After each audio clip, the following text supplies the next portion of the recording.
Nice meeting. ரொம்ப சந்தோஷம் எல்லாரையும் பார்ப்பதில்ல. மீண்டுமாய் நிறைய பேர் வந்து கொண்டிருக்கிறீங்க. கர்த்தருடைய நாமம் இதன் மூலம் மகத்துவப்படட்டும்.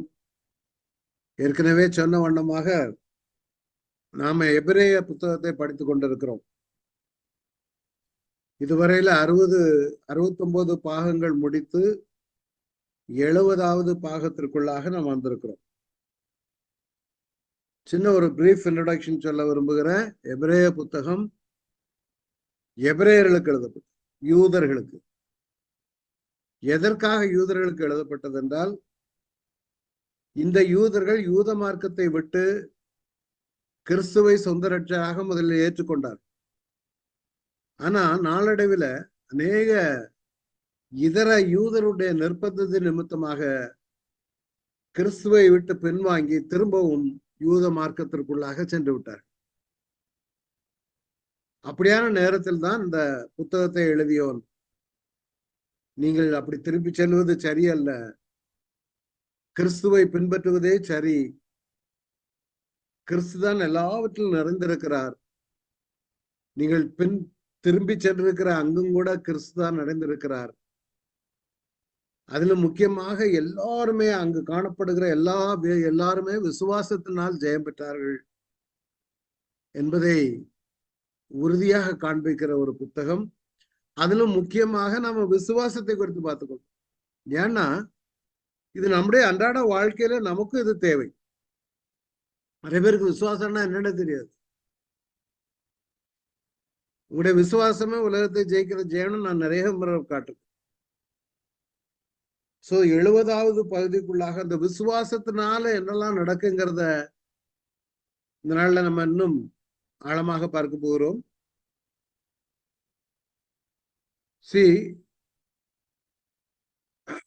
எபிரேய நிருப பாடத்துல 70வது பாகத்திற்குள்ளாக வந்திருக்கிறோம். 70 முடிந்து இன்னைக்கு 70வது பாகம். சோ இதுல நிறைய விசுவாசிகளை பார்த்து விட்டோம். என்றாலும் எபிரேய நிருபத்தில் இதர விசுவாச வீரர்கள், விசுவாசம் என்றால் என்னன்னு அநேக முறை நம்ம பார்த்து விட்டோம். ஏன்னா நம்முடைய விசுவாசமே உலகத்தை ஜெயிக்கிற ஜெயம். நம்ம இயேசுவின் மீது விசுவாசம் வைப்போமானால் எல்லாவற்றையும் ஜெயிக்க முடியும். உலகத்தை ஜெயிக்க முடியும், மாம்சத்தை ஜெயிக்க முடியும், பிசாசை ஜெயிக்க முடியும், வேதனைகளை சோதனைகளை ஜெயிக்க முடியும். நிறைய பேருக்கு இந்த விசுவாசம் கிடையாது. எங்க நடக்க போகுது, அது நடக்கவா போகுது, இப்படி ஒரு மாதிரி அவிசுவாச வார்த்தைகளை பேசி வாழுகிறவர்கள் நிறைய கிறிஸ்தவர்கள் உண்டு. அதுலயும் வஞ்சிக்கிற ஒரு கூட்டம். கிறிஸ்தவ வாழ்க்கை என்பது சும்மா ஒரு பஞ்சு மத்தையிலேயோ அல்லது ரோஜா பூ மலர்னால் அலங்கரிக்கப்பட்ட மத்தையிலேயோ படுத்து உறங்குவது போல அல்ல. இது நிறைய விசுவாசிகளுக்கு தெரியாது. ஏன்னா நிறைய வஞ்சிக்கிற கூட்டம் நம்மளை வஞ்சித்துக் கொண்டிருக்கிறது. சோ விசுவாசமானது நம்பப்படுகிற உறுதியும் காணப்படாதவைகள் நிச்சயமா இருக்கிறது. காணப்படாதவைகள் நிச்சயமாய் நடக்கும் என உறுதியாய் நம்புவது விசுவாசம். நீ கண்ணால பார்க்காம இருக்கலாம், உங்க பிள்ளை படிக்காம இருக்கிறான்னு வைங்க, கொஞ்சம் டல்லா இருக்கிறான், ஆனா அவனை நீங்க ஒரு பிரில்லியன்ட் மேனா பார்க்க விரும்புகிறீங்க. காணப்படாத ஒண்ணுதான், ஆனா அவனும் ஒரு நாள் அப்படி வருவான்னு நீங்க விசுவாசிக்கணும். அப்படி நீ உறுதியாய் நம்புவது விசுவாசம். ரெண்டாவது, யார் இதை நம்பணும்னா, நான் நிறைய தடவை எடுத்திருக்கிறேன், தேவனால் பிறந்தவன் தான் விசுவாச வீரனா வாழ முடியும். தேவனை சொந்த ரட்சகராக ஏற்றுக்கொண்டு அவரோடு மரித்து அவரோடு உயிர்த்தெழுந்து அவரோடு சிலுவையில் அறையப்பட்டு அவருக்காய் வாழுகிறவர்கள் தான் உலகத்தை ஜெயிக்க முடியும். அந்த வகையில நான் இதுவரை நிறைய பேரை பார்த்துட்டோம். ஒவ்வொரு இந்த கேரக்டர்ஸ் எல்லாம் பார்த்து, இதுல கடந்த வாரங்கள்ல இவைகளெல்லாம் பார்த்து அந்நியருடைய சேனைகளை முறியடித்தார்கள். இந்த நாள்ல ஸ்திரீகள் சாக கொடுத்த தங்களுடைய உயிரோடு தங்களுடையவர்களை உயிரோடு எழுந்திருக்க பெற்றார்கள். மேலும் சிலர் மேன்மையான உயிர்த்தெழுதலை அடைய முடியும். இந்த நாள்ல தான் மேன்மையான உயிர்த்தெழுதல்னு தலைப்பு கொடுத்திருந்தேன். இதெல்லாம் அதான் இந்த வசனங்கள். மேன்மையான உயிர்த்தெழுதலை அடையும்படிக்கு விடுதலை பெற சம்மதியாமல் வாதிக்கப்பட்டார்கள். ஏன் தெரியுமா? அவங்க இதை விட பெரிய ஒரு பெரிய கிஃப்ட் இருக்குது. அதை எதிர்பார்த்து நான் செத்தாலும் பரவாயில்ல, நான் மாட்டேன், அக்கினி ஜுவாலையில இறங்குனாங்களே. இன்னைக்கு பாருங்க, வேதனை, சில இடங்கள்ல கேவலம். அரசாங்கத்துக்கு பயந்து அங்க போய் மண்டிட்டு நிக்கிறது. விடுதலை பெற சம்மதியாமல் வாதிக்கப்பட்டார்கள். இந்த நாட்கள்ல பொலிட்டிக்கல் பிரஷர் வந்தா கிறிஸ்தவெல்லாம் ஓடிடலாம், ஓடி போய் அங்க போய் ஐயா நீங்க தான். சில வருடங்களுக்கு முன்பதாக தமிழ்நாட்டுல ஒரு பிரபலியமான ஊழியக்காரர் ஒரு மடத்துல போய் தரையில அவருக்கு காலில் உட்கார்ந்து நீட்டியெல்லாம் என்னவோ அன்பளிப்பா கொடுத்தாரு. கொடுத்து அங்க போய் கும்பிட்டுட்டு வந்தாரு. யாரோ ஒரு ஆள், பேரெல்லாம் சொல்ல. அது கிறிஸ்தவம் கிடையாது, ஏமாத்துவால அந்த சந்ததி இன்னைக்கும் ஏமாத்துது. அது மாத்திரம் இல்ல, நிறைய 99% ஆஃப் ஊழியக்காரங்க எல்லாருமே இந்த மாதிரி வஞ்சிக்கிற கூட்டம் தான். எவன் நிந்தைகளை அனுபவிக்கிறான், எவன் அடிகளை வாங்குறான், எவன் கட்டுகளை அனுபவிக்கிறான், சொகுசான வாழ்க்கையில உட்கார்ந்துக்கிட்டு கதை விட்டுக்கிட்டு இருக்கிறானுங்க. ஆனா நாம அதுக்காக வேண்டி கஷ்டப்படணும், நீங்க கல்லறியப்படணும், வாழால் அறுப்புண்டோட்டில் அப்படி இல்லை. இவைகளெல்லாம் எதுக்கு நமக்கு எழுதி வச்சிருக்கேன்னா, உங்களுக்கு உபத்திரவங்களும் உண்டு, ஆனாலும் திடன் கொள்ளுங்கள், நான் உலகத்தை ஜெயித்தேன். You can be victorious but not by the way others are showing. மற்றவங்க உங்களுக்கு காண்பிக்கிறாங்க பாருங்க. இப்ப அண்மையில ஒரு ஹார்ட் இது ஓடுது, நாங்க காரு கட்ட வீடு கட்ட, அது சிங்கம் கேவலம். நான் அவங்கள ஒரு பர்டிகுலர் நபரை குற்றப்படுத்த பேசல. இது கிறிஸ்தவம் கிடையாது. இதை வஞ்சிக்கிற கூட்டம் இப்பதான் கண்ணு திறந்திருக்கோம் என்னவோ, இன்னும் இருக்குது. இதை யூஸ் பண்ணி நிறைய பேர் பணம் சம்பாதிக்கிறதுக்கும் அதை நம்ம பார்த்து அவங்களுக்கு சம்பாதிச்சம் பண்ணிக்கிட்டு இருக்கோம். நீங்க ஒவ்வொரு இந்த தவறான ஊழியக்காரங்களை கிரிட்டிசைஸ் பண்ணி வீடியோ போடுறான் பாருங்க, அந்த வீடியோக்குள்ள நீங்க உட்காந்து பாக்குறீங்க, அவன் என்னதான் சொல்றான்னு இன்ட்ரெஸ்டா பாக்குறீங்க பாருங்க. நீங்க ஆக்சுவலா என்ன செய்துட்டு இருக்கீங்க தெரியுமா? அவனுக்கு சம்பாத்தியம் பண்ணி கொடுக்குறீங்க. உங்களுக்கு ஒரு பைசா வராது. உங்க நேரமும் வேஸ்ட், உங்க எனர்ஜி வேஸ்ட், உங்க டைம் வேஸ்ட், உங்க டேட்டா வேஸ்ட். ஆனா அதை போடுறான் பாருங்க, அவன் புத்திசாலி.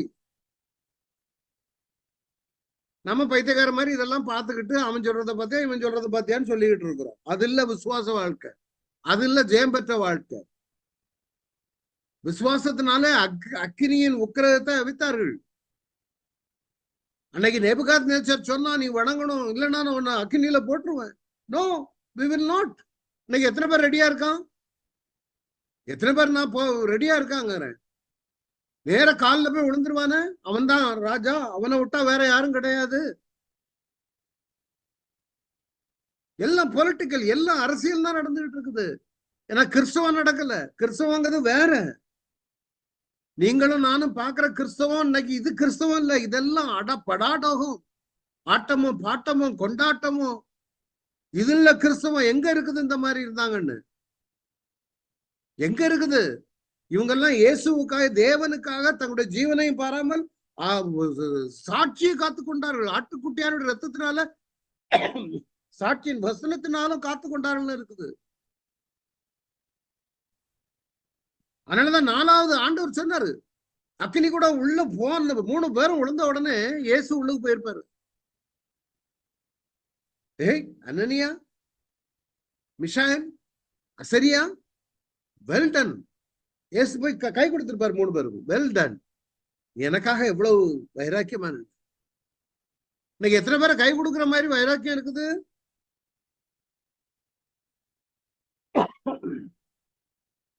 ஆண்டவர் வசனங்களை கொடுத்து நம்ம தேற்றுகிறார்.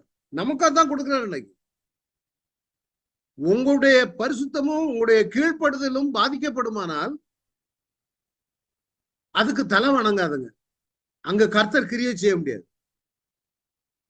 இவங்க தலை வணங்காம இருந்தனாலதான் கர்த்தர் கூட வந்து அக்கினி நடுவில் அவர்களோடு நடந்தார்.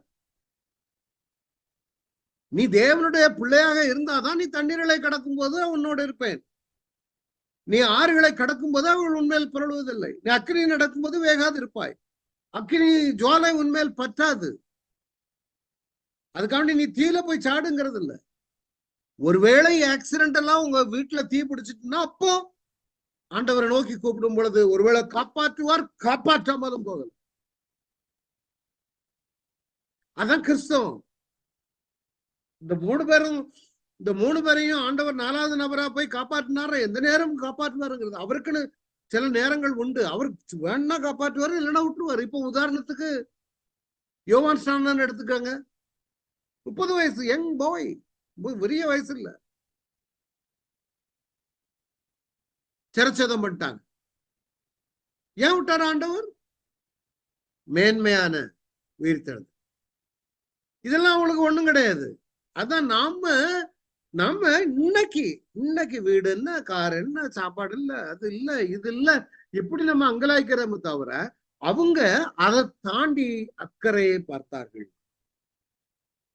அதனாலதான் பட்டய கருக்குக்கு தப்பினார்கள், பலவீனத்தில் பலம் கொண்டார்கள். இதெல்லாம் பார்த்தோம்.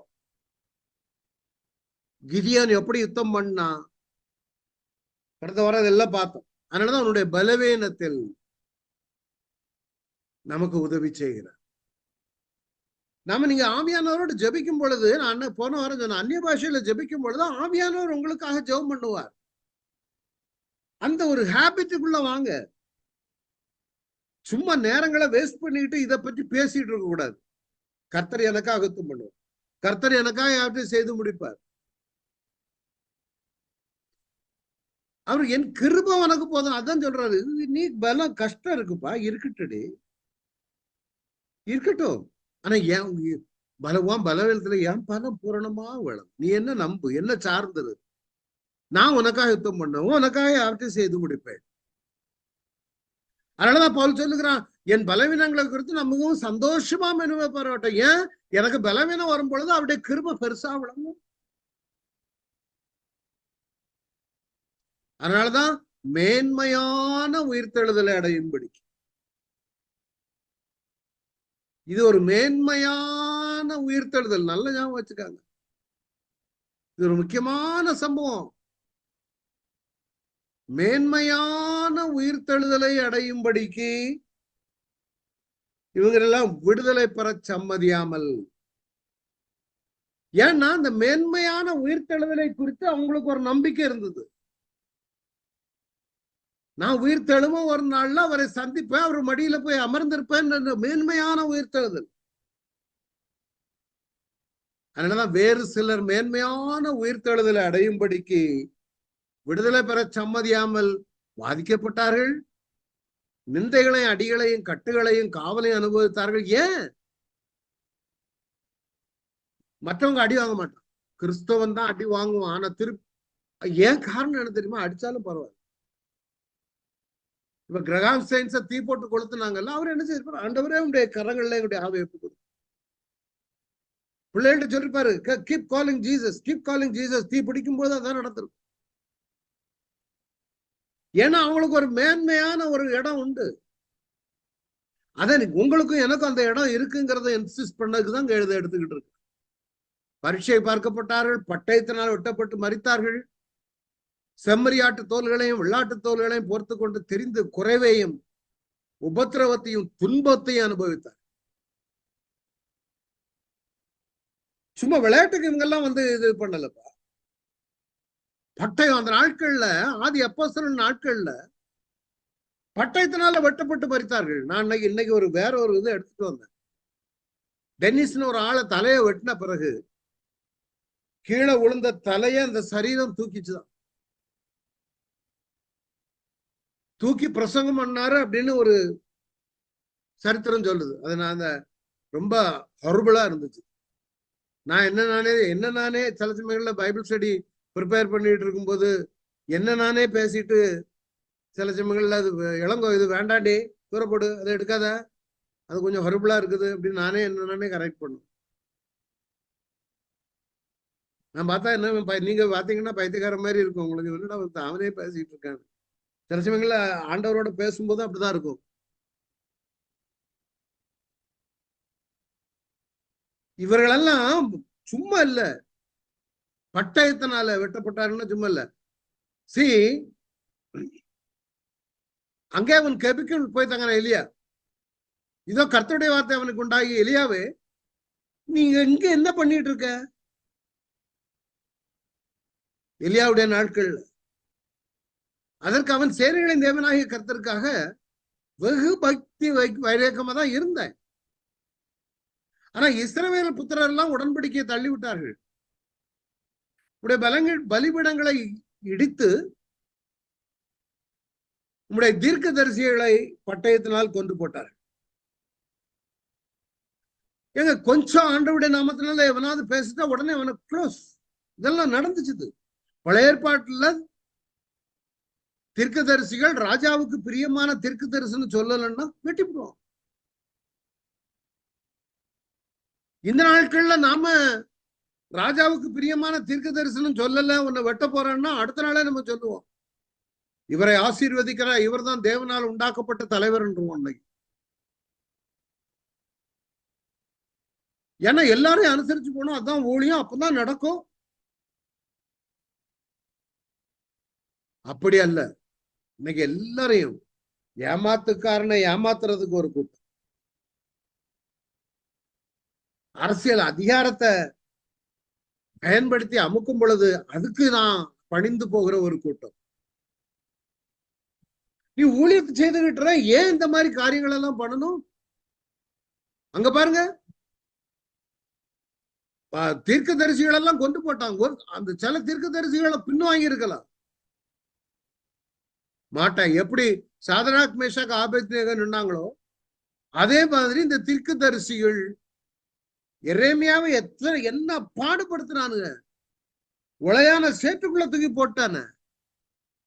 ராஜா சொன்னான், ஏய் நீ தீர்க்க தரிசனம் எனக்கு சாதகமா சொல்லுடா.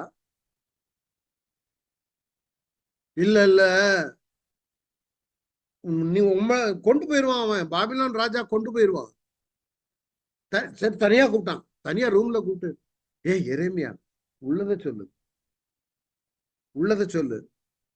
ராஜாவே ஆண்டவர் சொல்றது இதுதான், நீர் போயிருவாரு, அங்க போய் செத்து போவாரு, கொண்டு போடுவானுங்க. உண்மையாவா? ஆமா. ஆனா இந்த விஷயத்த நான் என்கிட்ட சொன்னதாக வேற யார்ட்டையும் சொல்ல. காவல்ல வச்சுட்டானு. ராஜாவே ஏற்பாடு பண்ணி அவனை தப்பு வைக்கிறதுக்கு வழி பண்ணுனாங்க எரேமியாத்துக்கு. கர்த்தருக்காக இவங்கெல்லாம் வைராக்கியம் விசுவாச வீரர்கள். அப்படிப்பட்ட அதனாலதான் எபிரேயருக்கு எழுதுறாரு, இவங்கெல்லாம் எவ்வளவு கர்த்தருக்காக வைராக்கியமாக இருந்தாங்க. உன்னை துரத்திட்டு வருகிற யூத மார்க்கத்து ஜனங்களை பார்த்து இப்படி பயந்து போய் நீ திருப்பி போறியே. இவர்களை பார், தங்கள் பிராணனையும் பாராமல், தங்கள் ஜீவனையும் பாராமல். புதிய ஏற்பாட்டுல 12ஆம் அதிகாரத்துல அப்படிதான் போட்டிருக்குது. ரெவலேஷன் 12ஆம் அதிகாரத்துல பாருங்க, நான் எடுக்கிறேன். ரெவலேஷன் 12ஆம் அதிகாரம், வெளிப்படுத்தின விசேஷம் 12ஆம் அதிகாரத்துல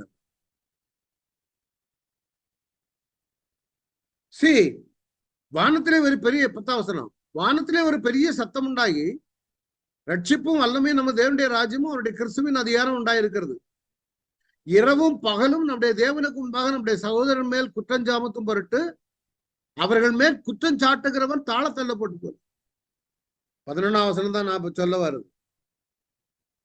மரணம் நேரிடுறதா இருந்தாலும் அதற்கு தப்பும்படி தங்கள் ஜீவனையும் பாராமல். இன்னைக்கு எத்தனை பேர் தப்பும்படி என்ன வேலையெல்லாம் கூத்தெல்லாம் பண்ணிட்டு இருக்காங்க. ஆட்டுக்குட்டியின் ரத்தத்தினாலும் தங்கள் சாட்சியின் வசனத்தினாலும் சாத்தானை ஜெயித்தார்கள். அதுதான் முக்கியம். ஏன்னா அவங்களுக்கு இது மரணம் பெருசு இல்ல, அவங்களுக்கு ஒரு மேன்மையான உயிர்த்தெழுதல் இருக்குது.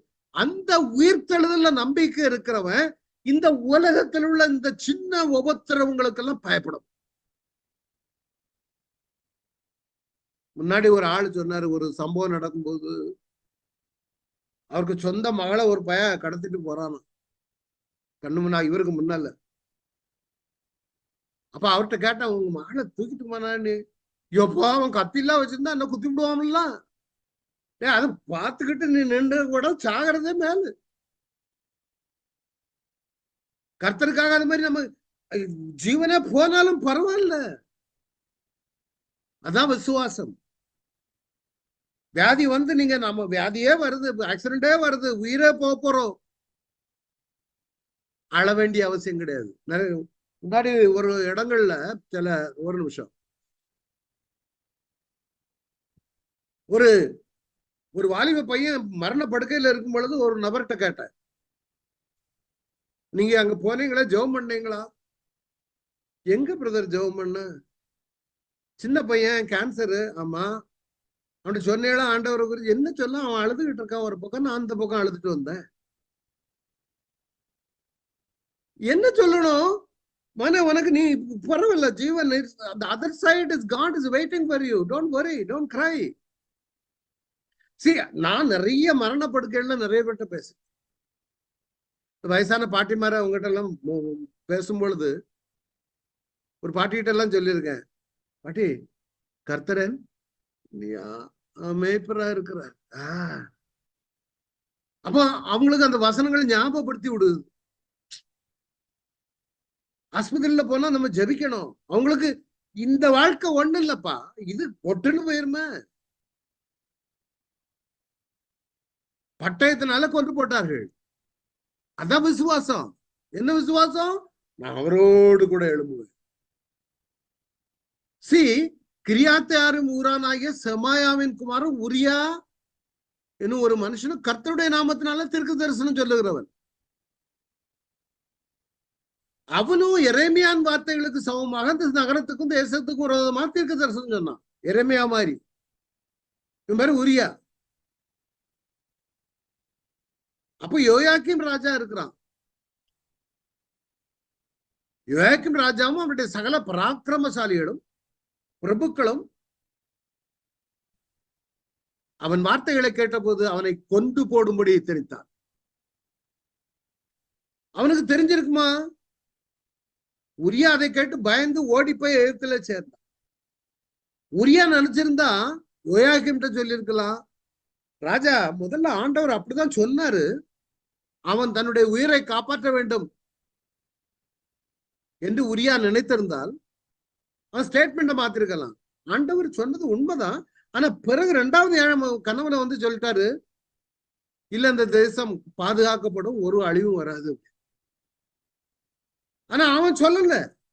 உரியா அவன் ஓடி எய்த்துக்கு ஓடி போயிட்டான். இவன் என்ன செய்தான்?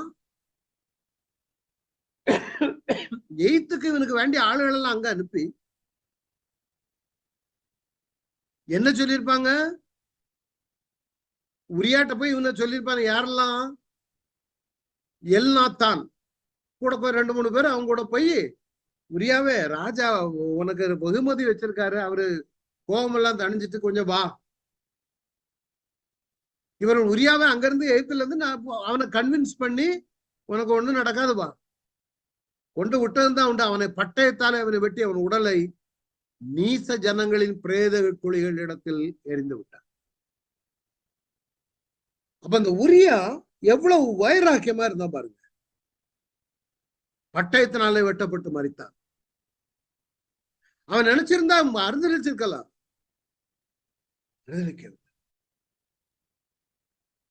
வெளிப்படுத்துற விசேஷம் உங்களுக்கு நல்ல தெரியும். 7 முத்திரைகள், 7 எக்காலம், 7 கோபக்கலசங்கள், தேவனுடைய நியாயத்திற்கு ஊற்றப்படுகிற நாட்கள். அங்கு 5வது முத்திரையை உடைத்த பொழுது பலிபீடத்தின் கீழ் ஆத்துமாக்கள். இந்த ஆத்துமாக்கள் எல்லாம் யார்? வெளிப்படுத்தின விசேஷம் உபத்திரவ காலத்துல எல்லாருமே ரத்த சாட்சியா இருக்கு. ஏன் நம்ம பார்த்தோம், ஜீவனக்கா அவங்க தங்கள் சாட்சியின் வசனத்தினால் ஜெயித்தார்களே, இவங்க எல்லாருமே ரத்த சாட்சியா மரித்தவர்கள். பலிபீடத்தின் கீழே இதுதான் ஒரு பலிபீடம், கீழே ஆத்துமாக்கள் இருக்குது.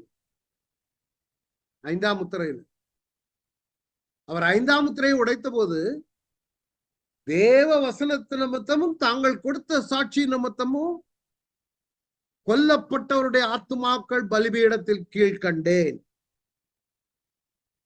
See, இந்த இவங்கெல்லாம் எதுக்காண்டி வசனத்து நிமித்தம், அன்னைக்கு எத்தனை பேர் தேவ வசனத்து நிமித்தம் கொல்லப்படுறாங்க இருக்காங்க. சில ஊழியங்கள், சில ஊர்கள்ல கிறிஸ்துவுக்காக நிறைய பேரு அராஜகத்து நிமித்தம் கொல்லப்படுகிறாங்க. ஆமா, நிர்வாணமாக்கி கணவனும் மனைவியும் அந்த மாதிரிலாம் நிறைய சம்பவங்கள் நடன இல்லை எல்லாரையும். ஆனால் நீ மரித்தாயானால் ஒருவனுக்கு சாட்சி, வேத வசனத்து நிமித்தமும் சாட்சி நிமித்தமும் கொல்லப்படும் பொழுது அவங்க போயிட்டோம் காத்தோட போச்சு அப்படின்னு இல்லை. அவங்க அங்க போய் என்ன செய்யறாங்க தெரியுமா? Still they are alive. என்னை விசுவாசிக்கிறவன் மரித்தாலும் பிழைப்பாதான் அவங்க சொல்றாங்க. அவர்கள் பரிசுத்தமும் சத்தியமும் உள்ள ஆண்டவரே, தேவரீர் பூமியின் மேல் குடியிருக்கிறவரிடத்தில் எங்கள் இரத்தத்தை குறித்து எதுவரைக்கும் நியாய தீர்ப்பு செய்யாமலும் பழி வாங்காமலும் இருப்பீர் என்று மகா சத்தப்பட்டு சொன்னார்கள். ஓ ஹல்லேலூயா பாகாஷிதாராக். இங்க மறிச்சா அங்க நேரம் போய் பேசுறாங்க. எங்க? பரலோகத்துல பலிபீடத்தின் கீழே ஆத்மாக்கள் சொல்றாங்க, என்ன ஆண்டவரே, எங்களை அடிச்சு இப்படி துன்புறுத்தி எங்களை அப்படி படாத பாடுபடுத்தி கொன்னாங்களே. ஏன்னா அவங்களுக்கு தெரியும், இங்க கண்ணை மூடுனா நான் அங்க முழிப்பேன். இல்ல, நீ கிறிஸ்துவை மறுதலித்தான். அதனால அந்த முத்திரை இல்லாதவன் விற்க முடியாது, வாங்க முடியாது. எவனெல்லாம் முத்திரையை ஏற்றுக்கொண்டானா அவனுக்கு பாடு வேற. அவனுக்கு மரணம் நேரிடும். அவன் பாதாளத்துக்கு நேரம். பலிபீடத்தின் கீழ் ஆத்மாக்கள் எது வரைக்கும் பழி வாங்காமலும் நியாய தீர்ப்பு செய்யாமலும் இருந்தார். ஆண்டவர் அவர்களுக்கு வெள்ளை அங்கிகள் கொடுக்க. ஆண்டவர் சொல்ற, இன்னும் கொஞ்சம் பேர் கொலை செய்யப்படணும். அது வரை நீங்க கொஞ்சம் இழைப்பாருங்க அப்படின்னா பாருங்க, இன்னும் நான் போக வேண்டுமா, இன்னும் கொலைச்சு என்ன கொல்லதுக்கு நான்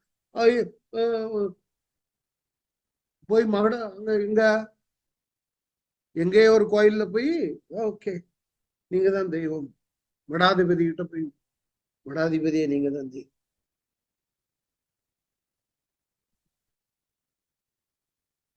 ஆனா இங்க அப்படி இல்லை.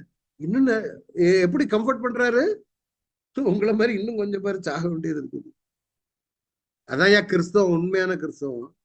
அப்படிதான் ஏன் நம்மகிட்ட வந்துகிட்டு இருக்குது. அதுக்காண்டி நீங்களும் சாகணும் இது பண்ண. ஆனா இந்த கம்ஃபர்ட் இருக்கு பாருங்க, கிறிஸ்தவர்கள் ஒரு கம்ஃபர்ட்டா நம்மள ப்ரொஜெக்ட் பண்ணிக்கிட்டு இருக்காங்க. நல்ல விலை கூடின சூட்டு, நான் ராஜாவின் புள்ள, எனக்கு ட்ரெஸ் யானம் போடக்கூடாது. 5 ரூபா கொடுங்க, உங்களுக்கு 500 ரூபா ஆண்டவர் கொடுக்குறாரு. காரை கொடுக்காரு, பங்களாவை கொடுக்காரு, அதை கொடுக்காரு, இதை கொடுக்காரு. இங்க அல்ல, இவங்க எல்லாமே அக்கினியில பட்டயத்துல எல்லாத்தையும் கடந்து வந்தவர்கள். இவங்கதான் விசுவாசங்கள். விடுதலை பெற சம்மதியாமல் வாதிக்கப்பட்டார்கள். நோ வே. மக்காபியர் புரட்சி நாம கேள்விப்பட்டிருக்கிறோம். அந்தியோக்கஸ் எபிபேனஸ். மக்காபியர் நாட்களில் 7 சகோதரர்கள் சாட்சி. இது ஹனூக்கா அந்த பண்டிகை.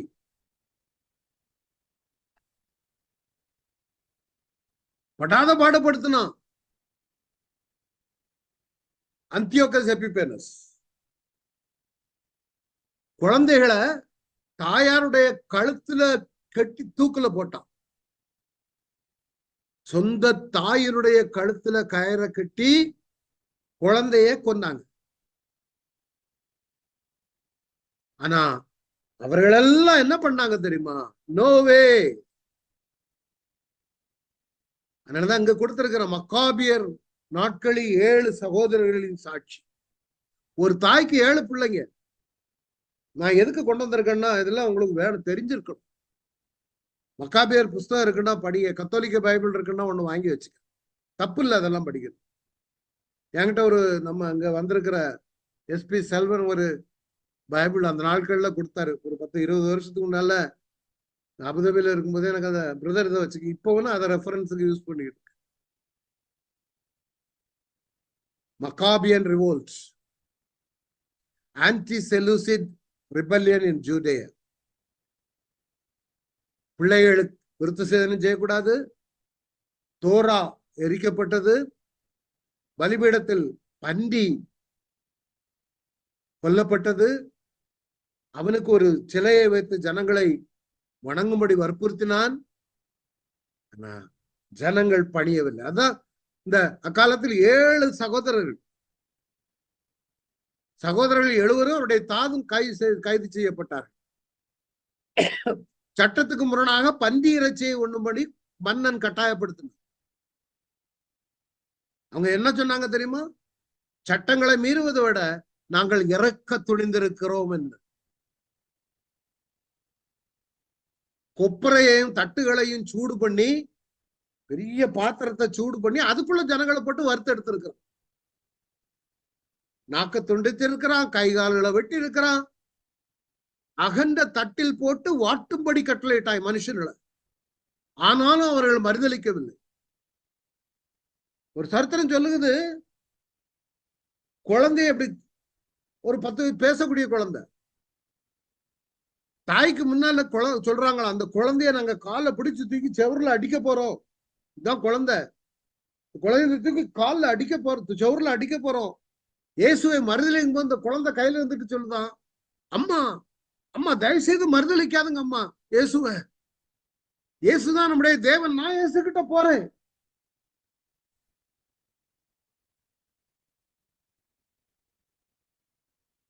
அவனும் சகோதரர்களும் தாயும் மதிப்போடு இறக்கும்படி ஒருவருக்கு ஒருவர் ஊக்கம் மூட்டிக் கொண்டிருந்தார்கள்.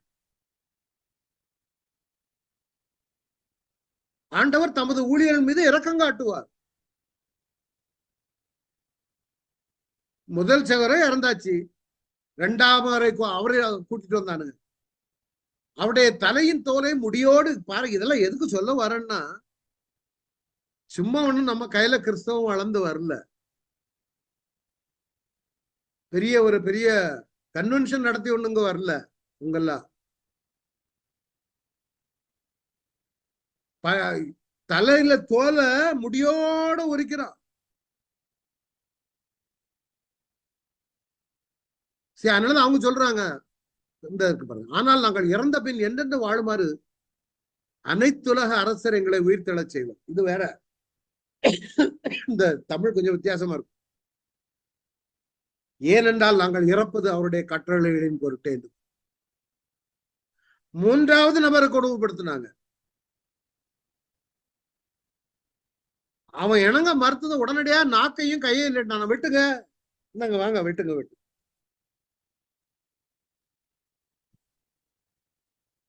கடைசியில எனவே மன்னன் அவனோடு இருந்தவர்கள் இந்த இளைஞரின் எழுச்சியை கண்டு வியந்தார். 4ஆம் நாளும் அதே மாதிரிதான் துன்புறுத்தினாங்க. 5ஆம் வரையும் அப்படியே வதைத்தார்கள். 6ஆம் வரை கூட்டிக் கொண்டு வதைத்தார்கள்.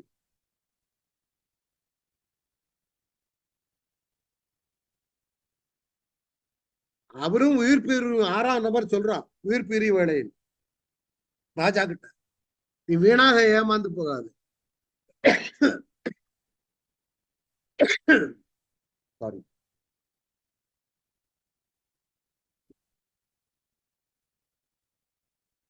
நீ வீணாக ஏமாந்து போகாத ராஜாவே. ஆனா அவன் பிரதர்ஸ் எல்லாரும் கொண்டாச்சு ஒருத்தனையா. 6ஆம் நபர் சொல்றான், வீணாக ஏமாந்து போகாத, எங்கள் பொருட்டே எங்கள் கடவுளுக்கு நாங்கள் செய்த பாவங்களின் பொருட்டே தான் நாங்க துன்பப்படுகிறோம். இவன் பாவத்தை உணர்ந்துட்டான். ஆனால் கடவுளுக்கு எதிராக போராட துணிந்த நீ தண்டனைக்கு தப்பலாம் என எண்ணாதே. தைரியமா அங்க பேசுற.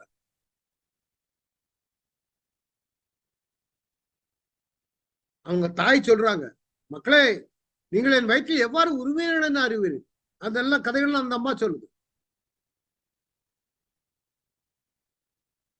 அவரே தம் இரக்கத்தினால் உங்களுக்கு வீரையும் மூச்சையும் மீண்டும் கொடுப்பார். அவங்க அம்மா என்ன பண்ணிருக்காங்க, உனக்கு திருப்பி உயிர் வரும், நீ திரும்ப உயிரோடு எழும்புவாய். அதுதான் அவர்களுக்கு நம்பிக்கை. அந்தியோக்கு நினைச்சான் தான் மீளப்படுவதாக நினைச்சான். அந்த தாயின் கூற்றில் ஏழாம் இருப்பதாக நினைச்சேன். ஏன்னா இன்னைக்கு நம்ம உலகத்தார்கிட்ட போய் நீங்க சொல்லுங்க, நாங்க உயிரோடு வருவோம், கிறிஸ்துவுக்குள் மரித்தவர்கள் முதலாவது எழுந்திருப்பார்கள்னு சொன்னா ஐய சிரிப்பா நம்மளை பார்த்து. அதான் இவனு அந்தியோகஸ் நினைப்பான். இது என்ன இந்த பொம்பளை கிழவி இந்த மாதிரி பேசிக்கிட்டு இருக்கா. கடைசி 7வது நபர் இருக்கான். அவன் சொல்றான், எல்லாருக்கும் இளைய சகோதரன் இன்னும் உயிரோடு இருக்க கண்டு உன் மூதாதையரின் பழக்க வழக்கங்களை நீ கைவிட்டால் உன்னை செல்வனாகவும் பிறர் அழுக்கார் கொள்ளும் வகையில் உயர்ந்தனா ஆக்குவதோடு, யாரு அந்த 7வது மகன்கிட்ட இவன் சொல்றான், உனக்கு உயர் பதவியை தாருவேன் என்று உறுதி கொடுக்கிறான் அந்தியோக்கஸ். அவன் என்ன சொன்னான் தெரியுமா, அதுக்கு செவி சாய்க்கணும். அவருடைய தாயை அவன் தன்னிடம் அழைத்து அந்த இளைஞர் தம்மையே காத்து கொள்ளும்படி அறிவுரை கூறுமாறு வேண்டினான். அந்த கொடுங்கோலனை ஏளனம் செய்தவராய் அவர் தம் மகன் பக்கம் குனிந்தவாறு தம் தாய்மொழியில், மகனே இக்கொலைஞனுக்கு அஞ்சாதே. தாய் எவ்வளவு பாருங்க, பிள்ளைகள எவ்வளவோ, தாய் அதுக்கு மேல. ஆனால் நீ உன் சகோதரர்களுக்கு ஏற்றவன் என்று மெய்ப்பித்து காட்டு. இறைவனை இரக்கத்தால் உன் சகோதரர்களோடு உன்னை நான் திரும்ப பெற்றுக் கொள்ளும்படி இப்போது சாவை ஏற்றுக்கொள். அல்லேலூயா. அப்படி எப்படி எப்படி ஐயா, இதெல்லாம் உண்மை சம்பவங்கள். உன் சகோதரனையும் நான் திரும்ப பெற்றுக் கொள்ளுவேன், உன்னையும் நான் திரும்ப பெற்றுக் கொள்ளுவேன். மகனே சாவை ஏற்றுக்கொள், தைரியமா போ, கொல்லட்டும். எப்படி சாதாரணமா ஒரு குத்துணும் கொல்லணும் இல்ல, நாக்க வெட்டுறான், கைய வெட்டுறான், சூடான பாத்திரத்துல போட்டு பொரிச்சு எடுக்கிறான். ஏன்? உயிர்த்தெழுதலின் நம்பிக்கை.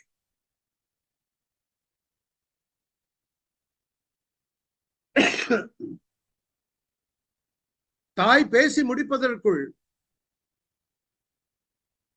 பையன் சொல்றான், அந்த இளைஞர் கூறினான், எதற்காக நீங்கள் காத்துக் கொண்டிருக்கிறீர்கள்? மன்னனின் கட்டளைக்கு நான் கீழ்ப்படிய மாட்டேன், மோசே கொடுத்த கட்டளைகளுக்கே நான் கீழ்ப்படிவேன். ஆனா நீ தேவனுக்கு தப்ப மாட்டாய். நாங்க கஷ்டப்படுற உண்மைதான், அது எங்க பாவம். எங்களை கண்டிக்கவும் பயிற்றுவிக்கவும் உயிருள்ள எங்கள் ஆண்டவர் சிறிது காலம் சினங்கொண்டாலும் தம் ஊழியர்களாக எங்களோடு மீண்டும் நல்லுறவு கொள்வார். உண்மை. இஸ்ரவேல் ஜனங்களை பாபிலோனுக்கு சிறைப்படுத்திக் கொண்டானே, கைவிட்டுட்டாரா அந்த ஜனங்களை?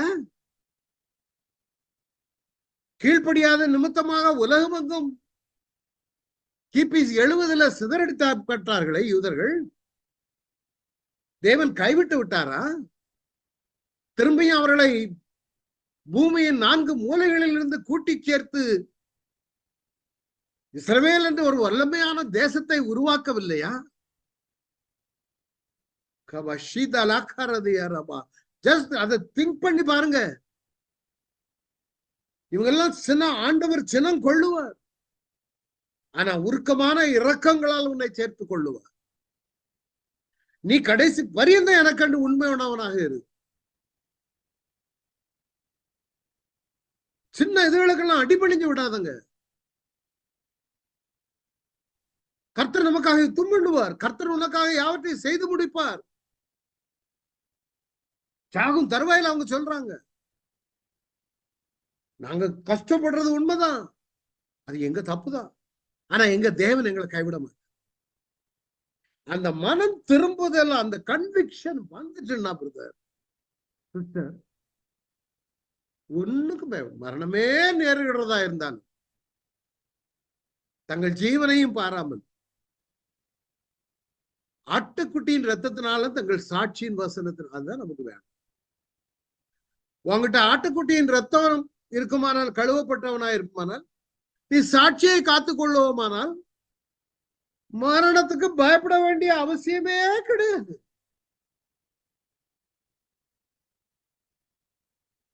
சொன்னா அழகா சொல்றான் பாருங்க அந்த சின்ன பையன். ஒரு 15-16 வயசு தான் இருக்கும், 7 கடைசி பையன். எங்களோடு மீண்டும் உறவு கொள்ளுவார். ஆதலால் இழிந்தவனே, எல்லா மனிதர்களும் கேடுகட்டவனே, விண்ணக இறைவனின் மக்களை நீ தண்டிக்கும் போது செருக்குறாதே.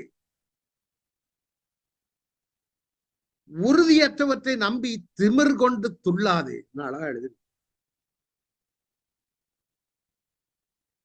அதுதான் உண்மையான தேவ பிள்ளையுடைய செயல்பாடு, விசுவாசம். உங்களுடைய விசுவாசமே அந்தியோகஸ் எபிபேனஸை ஜெயிக்கிற செயல். உங்களுடைய வாழ்க்கையில எதிரிகள் அந்தியோகஸை போல நிறைய பேர் வந்து உங்களை வறுத்து எடுக்கலாம். ஆனா வசனத்திற்காக உண்மையா இருக்கு, பொய் சொல்லிடும். சில இடங்கள்ல வேலை பார்க்கும் பொழுது பொய் சொல்லிடுவாங்க. என்ன காரிய சாதி, கள்ள சர்டிபிகேட் கொடுக்கிறது, தவறான முறைகள். தேவன் உங்களை கனப்படுத்த முடியாது. வேறு சிலர் நிந்தைகளையும் அடிகளையும் கட்டுகளையும் காவலையும் அனுபவித்தார்கள். 2015 உங்களுக்கு எத்தனை பேருக்கு ஞாபகம் இருக்குன்னு தெரியல. இப்போ அப்ப நான் அபுதாபில இருக்கும்போது எகிப்தில் நடந்த சம்பவம்.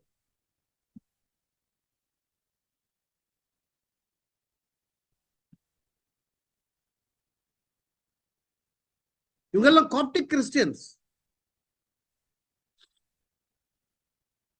எகிப்துல ஒரு கற்கடை ஓரத்துல வரிசையா முழங்கால விட்டு இந்த ஐசிஸ் கூட்டத்தார் பின்னால இருந்து சொன்னான், கண்ணை வச்சுட்டு நீ இயேசுவ மறுதலி, இப்பவே உங்களை நாங்க விட்டுட்டோம். ஒருத்தரும் மறுதலிக்க, ஒரு ஆளு கூடவா திறந்து மறுதலிக்க, எல்லாருமே இயேசுவ மறுதலிக்க மாட்டோம். எல்லாரையும் ஸ்பாட்ல சுட்டு அவ்வளவு பேரையும் கொன்னோம். அந்த குடும்பத்துல உள்ளவங்க எல்லாம் என்ன சொன்னாங்க தெரியுமா? இங்க இந்தியாவிலன்னா எப்படி சொல்லிருப்பாங்கன்னா தெரியல, இருந்தாலும் ஒரு அசம்ஷன்ல சொல்றேன். இந்த மனுஷன் பேசாம இயேசுவை மறுதளிச்சுட்டு தப்பிச்சிருக்கலாம், இயேசுவை ஏற்றுக்கொ மறுதளிச்சிருந்தா உனக்கு நாங்க நல்ல வீடு தரோம், சாப்பாடு தர்றோம்னு. ஆனா எகிப்துல இவங்க எல்லாருடைய மனைவி மக்கள் எல்லாம் நினைச்சு தரேம்மா, இவங்க போட்டோவை போட்டு சந்தோஷமா டிவில சந்தோஷமா சாட்சி சொன்னாங்க, என் கணவர் இயேசுவோடு இருக்கிறார், பரலோகத்தில் இருக்கார். இப்படி என் கணவர் பரலோகத்துல இயேசுவோடு கூட இருக்கு, அதனால எங்களுக்கு சந்தோஷம் தான். இயேசுவை ரசித்தவன் ருசித்தவனுக்கு தான் தெரியும். ஆனா இயேசு அந்த அளவுக்கு நமக்குள்ளாக ஒரு வைராக்கியத்தை கொடுக்கும், தன்னுடைய ஜீவனை கொடுத்து நம்மளை மீட்டு எடுத்த முடியினால. போன வாரம் நான் எடுத்த பாலிகார்ப் தி பிஷப் 85 வருஷம் என்ன ஏமாத்தலி, என்னை கைவிடவில்லை என்ன ஆண்டவர். நான் எப்படி அவரை மறுதளிப்பேன்? உன் உயிரை கொன்ன போறேன்டா, ரோட்ல பிணத்தை இழுக்கிற மாதிரி இழுத்து கொண்டு வந்து உன்னை கொல்ல போறேன். நோவே. வேற ஒருத்தனா வேண்டாம், அவர்தான் தெய்வம். வேற ஒருத்தனா நேர துப்பாக்கியை தூக்கினானோ திரும்பி பார்த்து, தேவ பிள்ளைகளே ஜனங்களே ஒரு மெசேஜ் கொடுத்துருவாரு, என்னை கொல்ல வந்தவன் தான் தெய்வம், நீங்க எல்லாரும் அவனை வணங்கணும்ன்றோம். ஒரு கூட்டம் அப்படி இருக்குது. ஆனா இவங்க ரத்த சாட்சியா இன்னைக்கு பாருங்க. அதாவது தியா பணம்பாங்க, மத்திய கிழக்கு நாடுகள்ல கிறிஸ்தவர்களை துண்ட இந்த ஐசிஸ் கூட்டம், நீ இஸ்லாமுக்கு மாறு, இல்லைன்னா நீ வரி கட்டணும். ஏன் இந்த மத்திய கிழக்கு நாடுகள்லாம் கிறிஸ்தவமா இருந்த நாடுகளுங்க ஒரு காலத்துல. ஈவன் சவுதி அரேபியால கூட பழைய சர்ச்சஸ் எல்லாம் இருந்துச்சு, பில்டிங்ஸ். பின்னாலதான் இடிச்சு எவிடன்ஸ மாத்திட்டாங்கன்னு வைங்களேன். ஆனா இன்னைக்கு இருக்குது கிறிஸ்தவம் அங்க தழைத்தோங்கிய இடம். இந்த மதம் கிபி 600 வந்துச்சு. கிறிஸ்தவர்கள் துன்புறுத்தப்பட்டார்கள். இப்ப இதே 2015 19 நடந்த சம்பவம் அப்படிதான். ஈராக்ல நிறைய கிறிஸ்தவர்கள் இருந்தாங்க. அவங்களுக்கு கொடுத்தது இது என்ன தெரியுமா? உடனடியாக நீங்க மாறுங்க, இல்லன்னா நீங்க தியா கட்டணும், வரி கட்டணும். வரி எப்படி தெரியுமா? சாதாரண வரி இல்ல, கோடி கணக்கில் வரும். அவனால முடியாது, அல்லது உங்களை கொன்றுரும். எல்லாரும் அந்த ஊரை விட்டு எஸ்கேப் ஆகி போயிட்டாங்களே தவிர ஒருத்தனும் இயேசுவை ஏற்றுக்கொள்ளல. ஏன்? they know Christ. இயேசுவை மறுதலித்தா அவனுக்கு நிம்மதி கிடையாதுங்கிறது அவனுக்கு தெரியும்.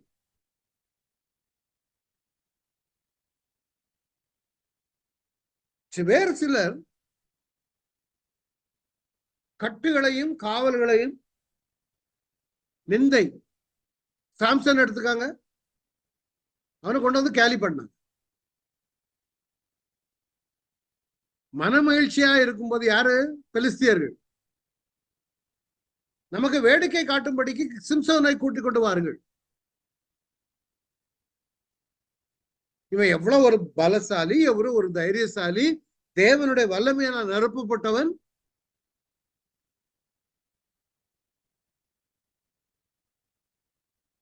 அதுதான் வேடிக்கை காட்டினாங்க அவங்கள. அவனுக்கு எப்படி இருந்திருக்கும் அந்த நாட்கள். கல்லறியுண்டார்கள். கல்லறியுன்றதை பார்த்திருக்கிறீங்களா? எவ்வளவு பேர்? சகரியா. அப்பொழுது பேலியானின் மக்களாக 2 பேர் வந்து அவனுக்கு எதிராக உட்கார்ந்து, நாபோத் அந்த கதை, நாபோத் தேவனை ராஜாவின் தூஷித்தான் என்று கள்ள பொய் சாட்சி. அந்த திராட்சை ஓட்டத்தை கொடுக்க மாட்டேன்ட்டான். இவன் ராஜா அழுதுகிட்டு இருந்தான். பொண்டாட்டி சொல்லிட்டான் எசபேல். இப்ப ஏன் இவ்வளவு சங்கடமா இருக்காரு? என்ன விஷயம்? தோட்டத்தை தரமாட்டேங்க, அது நல்ல தோட்டம். அவ்வளவுதானே உனக்கு தோட்டம் தானே உனக்கு வேணும்.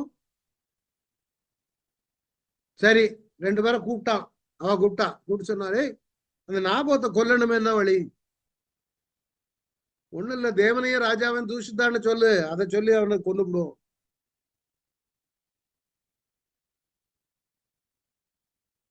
அதற்கு பின்பு அவனை பட்டணத்திற்கு வெளியே கொண்டு போய் அவன் சாகும்படி அவனை கல்லறிந்து பிற்பாடு எசபேலுக்கு நாபோத் கல்லறி உண்டு செத்தான் என்று சொல்லி இருப்பார். நிறைய சாட்சிகள் கல்லறி உண்டு. ஸ்தேவான். இன்னொன்னு பாருங்க, இது சகரியாம்.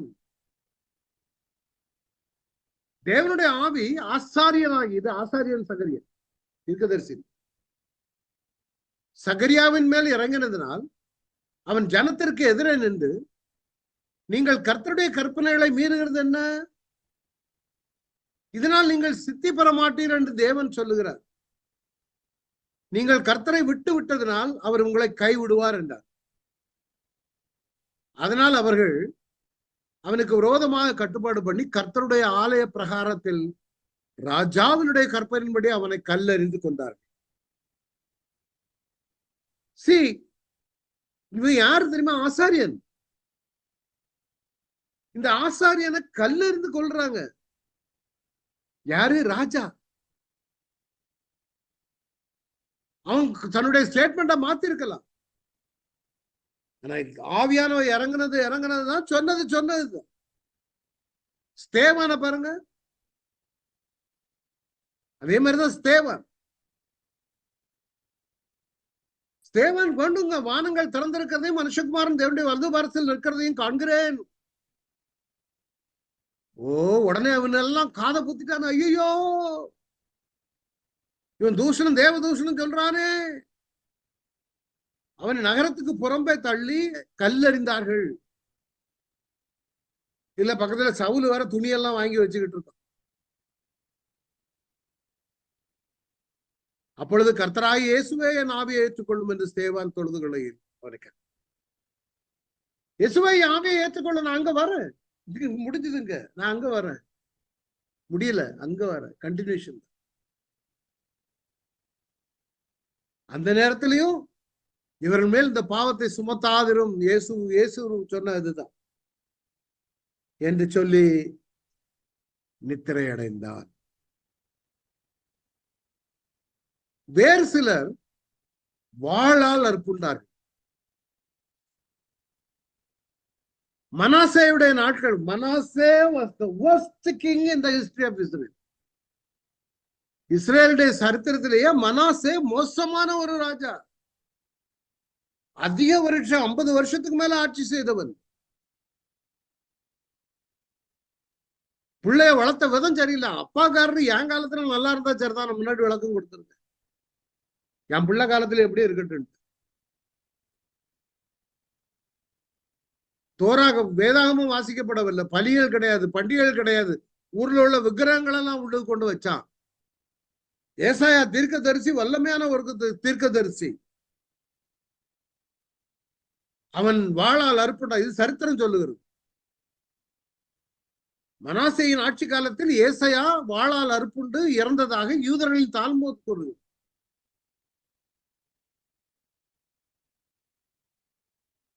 அவருடைய மரணத்தின் நேரமும் முறையும் வேதத்தில் குறிப்பிடப்படவில்லை, அது இல்லை. ஆனா சரித்திரம். மார்ட்டிடம் அண்ட் அசென்ஷன் ஆஃப் ஐசாயான்னு ஒரு புக்ல நீங்க போய் பார்த்தீங்கன்னா இவருடைய ஏசாயாவுடைய மரணத்தை குறித்து வாளால் அறுப்புண்டார். ஏசாயா is the prince of the prophets, தீர்க்கதரிசிகளின் இளவரசன். சாதாரண ஒரு நபர்ல ஏசாயா தீர்க்கதரிசி.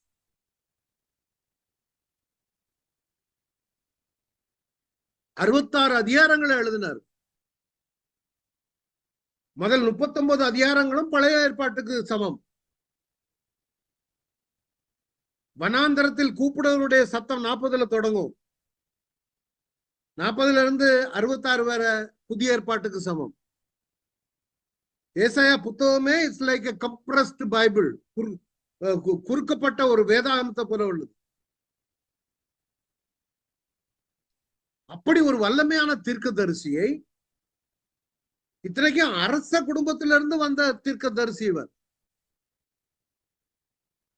ரெஃபரன்ஸ் கொடுத்திருக்கேன் பாருங்க. இதுதான் அந்த அசென்ஷன் ஆஃப் ஐசாயா என்ற புத்தகத்துல கொடுக்கப்பட்டிருக்கிறது. 14ஆம் பாருங்க, when Isaiah was being sawn and sunder, that means ஏசாயா ரெண்டாக வெட்டப்படும் பொழுது, he neither cried aloud nor wept, அளவோ சத்தமிடவோ இல்லை, but his lips spake with the Holy Spirit, பரிசுத்த ஆவியினால் நிரம்பி பேசிக் கொண்டிருந்தான். நீங்க வீட்டுல போய் இதை வாசித்து பாருங்க. நம்முடைய நாட்கள்ல என்ன நடந்தது? ஜான் விக்லிஃப் தெரியுமா? இவர வேதாகமத்தை ஆங்கிலத்துல மொழிபெயர்த்தது. போப்புமார்கள் என்ன பண்ணாங்க? இவரை கொண்டு விட்டாங்க. பைபிளை நீ ஏன்டா பைபிளை டிரான்ஸ்லேட் பண்ற? இதான் லோ லார்ட்ஸ் ஒரு குழுவினருக்கு பயிற்சி கொடுத்தவர். வைக்லிஃபுடைய ஆதரவாளர்கள் எல்லாம் எரிச்சு கொண்டாங்க லண்டன்ல, யூகேல. பிளடி BLOODY பிளடி மேரின்னு போட்டு பாருங்க. அவங்க நாட்கள்ல இதெல்லாம் நடந்த அநியாயம். பிறகு இவர் இறந்து 41 வருஷங்களுக்கு பிறகு இந்த ஜான் விக்லிஃபுடைய பாடியை தோண்டி இவன் சபிக்கப்பட்டவன் அனர்த்தமா என்று சொல்லி எரிச்சாங்க. எரிச்சு தேம்ஸ் நதியில அந்த சாம்பலை போட்டாங்க. அவ்வளவுக்கு ஒரு வைராக்கியம். அதனாலதான் லத்தீன் மொழியில கத்தோலிக்கர்கள் வேதாந்த வாசிக்க விடல. இதுதான் கிறிஸ்தவமா? ஆனா அந்த ஆள் அவனால கூப்பிட்டு மிரட்டினானுங்க ரோமர்கள்லாம், போப்பு, பிஷப்புகள், போப்பு ஏற்றுக்கொள்ளலன்னா ஒன்ன இது பண்ணிடுவோம், நோவே. அதே மாதிரி William Tyndale, apostle of England, இங்கிலாந்தின் திருத்தூதுவர் என்று அழைக்கப்பட்டார், அல்லது திருத்தூதர்.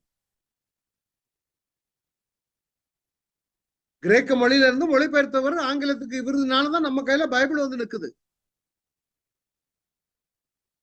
இவரை ரோம் கத்தோலிக்கம் வெறுத்தது. மக்களை வேதாகம் வாசிக்க அனுமதிக்கப்பட ஒரு நாயை போல நடத்தப்பட்டு கடைசி இவரை கழுமரத்துல ஏத்தி தீ வைத்து கொளுத்தும் பொழுது அவர் ஜெபித்த ஜெபம், ஆண்டவரே இங்கிலாந்து மன்னரின் கண்களை திறந்தருளும். இவர் ஜெபித்த ஜெபத்தை ஆண்டவர் கேட்டுதான் பின்னாட்கள்ல கிங் ஜேம்ஸ் வந்தார், கண்ணை திறந்தார். கிங் ஜேம்ஸ் பைபிள் நம்முடைய கையில் வந்து, இதெல்லாம் சரித்திரம் தெரிஞ்சிருக்கணும். நிறைய பேருக்கு, நம்ம கிறிஸ்தவர்களுக்கு இதெல்லாம் ஒண்ணுமே தெரியும். இவர்களெல்லாம் மரணத்தை அணைத்துக் கொள்ள காரணம் என்ன? அடுத்த வாரம் மிஸ் பண்ணிடாதுங்க, தெரிஞ்சவங்களை கூட்டுவாங்க. ஏன் இவங்க மரணத்தை அணைத்துக் கொண்டார்கள்? எத்தனை வகையான உயிர்த்தெழுதல், யாரெல்லாம் உயிர்த்தெழுந்தாங்க? கர்த்தருக்கு சித்தமான அடுத்த வாரம் வேலையெல்லாம் விளக்கமா தியானிக்க போகும். எல்லாரும் கண்களை மூடி என்னோடு கூட ஜெபிக்கலாம். ஆண்டவரே, எல்லாரும் ஜெபிப்போம். இதுதான் ஐயா உண்மையான கிறிஸ்தவம். தேவன் இதைதான் அனுமதிக்கிறார். நம்ம தமிழ்ல பாடுவோம், இவ்வுலக பாடு என்னை என்ன செய்திடும், அவ்வுலக வாழ்வை காண காத்திருக்கிறேன். இது பாட்டோட அல்ல, இதுதான் நம்முடைய வாழ்க்கை. நம்முடைய வாழ்க்கை இன்னைக்கு நாளைக்கு. ஒரு கொரோனா வந்தா பினிஷ். எவனா இருந்தாலும் சரி, எந்த வயசுக்காரனா இருந்தாலும் சரி, கண்ணுக்கு தெரியாத ஒரு எனிமி நம்மளை கொத்து கொத்தாக கொண்டு போனானே. நீ நானும் ஆயத்தமாக இருந்தோம்னால் ஒரு கொசுரும் நம்மள அசைக்க முடியாது. எல்லாரும் சேர்ந்து ஜெபிப்போம். ஆண்டவரே, நாங்கள் உண்மை விசுவாசி, என்னை விசுவாசிக்கிறவன் மரித்தாலும் பிழைப்பான, நானும் என் மக்களும் என் குடும்பமும் ஜீவனுள்ள சாட்சிகளாய் வாழ எங்களை சமர்ப்பிக்கிறவன். அருமையான பிள்ளைகளை உடைய ஆளுக்கு போக்கு உண்மையாகவே ஜெபிக்கிற இவருடைய ஜெபத்தை கேளுங்க. சாட்சியை காத்துக்கொள்ள கிருபை செய். உடைய நாம மகிமைப்படுத்தார். எவ்வளவு பேர் உங்களுக்காக எவ்வளவு ரத்த சாட்சியா இருந்திருக்கு. நாங்களும் ஒண்ணுமே இல்லை ஆண்டவர். என்றாலும் எங்களுடைய அன்றாட ஜீவிதத்துல நாங்கள் உண்மையும் உத்தவமாய் சாட்சியை காத்து தொடர்ந்து இப்படி நாம மாத்திரம் மகிமைப்படுத்த. I bless all of them. வந்திருக்கிற ஒவ்வொருவரையும் ஆசீர்வதி. யூடியூப்ல கேட்கிறவங்களை ஆசீர்வதி. Thank you Lord. அந்த இயேசு மூலம் தாவே. என் ஆத்மாவே கர்த்தரை, என் முழு உள்ளமே பரிசுநாமம், என் ஆத்மாவே கர்த்தரை, கர்த்தர் செய்த சகல உபகாரங்களையும். Thank you all for coming.